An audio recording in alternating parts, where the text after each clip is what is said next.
വിമർശിക്കാൻ വേണ്ടി പറയുന്ന ഒരു വാക്കുണ്ട്, ഈ പിണറായിസം. അതെന്താ ചേട്ടാ ഈ പിണറായിസം എന്ന് പറയുന്നത്? മണിയടിച്ചൊക്കെ കഴിഞ്ഞാനെ ഇപ്പോഴും അത് തന്നെയാണല്ലോ ചെയ്യുന്നത്. പിണറായിസം ഒന്നുമില്ല. ഈ നാടിന് വികസനമാണ് വേണ്ടിയത്. ഇതാ എനിക്ക് പിടിക്കാത്ത.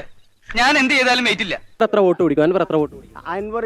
ഞാൻ എന്റെ ഒരു കണക്കൂട്ടലാണ് ഒരു 5000 വോട്ട് പിടിക്കും. അത് ശരിയാണ്. അതൊരു ചെറിയ കാര്യമാണ്. മുത്തേടം പഞ്ചായത്തിൽ നമ്മുടെ പ്രതിനിധി ശരത് ശശിയുണ്ട്. ശരത് ശശിക്കൊപ്പം ഒരു കൂട്ടം ആളുകളുമുണ്ട്.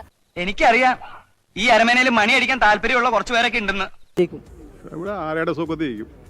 അല്ല സാറേ, എം സ്വരാജിന്റെ സ്ഥാനാർത്ഥിത്വത്തിന് ശേഷവും നിങ്ങൾക്ക് ആ ധൈര്യം ഉണ്ടോ? സ്വരാജ് എന്ന വ്യക്തി ഞാൻ തന്നെ ഇവിടെ താമസിക്കുന്ന നമുക്കറിയത്തില്ല. കാരണം അസൂയ. അതിന് ഞാനെതിരെ അസൂയപ്പെടണം? ആ എൻ സ്വരാജ് ഏതാന്ന് പോലും ഞങ്ങൾക്ക് അറിയത്തില്ല. തിണ്ടി ആർക്കായാലുണ്ടാവോ അസൂയ? എന്താ വേണ്ടേ? എനിക്ക് കുറച്ചുകൂടെ ഈ ലീഗ് നേതാക്കളും എല്ലാം നല്ല അഭിപ്രായം പറയുന്നുണ്ടല്ലോ എം സ്വരാജിനെ കുറിച്ച്. എങ്ങനെ താനൊരു ശിശുവാണല്ലോ. പറയാണ് അത് വെറുതെ പറയാണ്. നിങ്ങൾ മാർക്സിസ്റ്റുകാരനാണ്, നിങ്ങൾ മാർക്സിസ്റ്റുകാരെന്നുള്ള പേടി ഞാൻ എടുത്തു കഴിഞ്ഞു. വളരെ കഷ്ടപ്പെട്ട് ഇതൊക്കെ പഠിച്ചു വിടും. ഒരു വെയിറ്റും ഇല്ല. എല്ലാവരും UDF LDF പറയുന്നത് BJP ജയിക്കോ? BJP എങ്ങനെ ജയിക്കാനാണ്? ഇപ്പൊ നമ്മള് ബസ് സ്റ്റാൻഡ് പിന്നെ സൗകര്യത്തോട് കൂടിയിട്ട് മൂത്രപ്പരകൾ വർഷങ്ങളായിട്ടില്ല. നിലമ്പൂർ ബൈപ്പാസത്തെ അവിടെ ഒന്നും എത്താതെ കിടക്കുകയാണ്. നിലമ്പൂരിന് ഒരു ഗവൺമെന്റ് കോളേജ് ഉണ്ടോ? അതില്ല.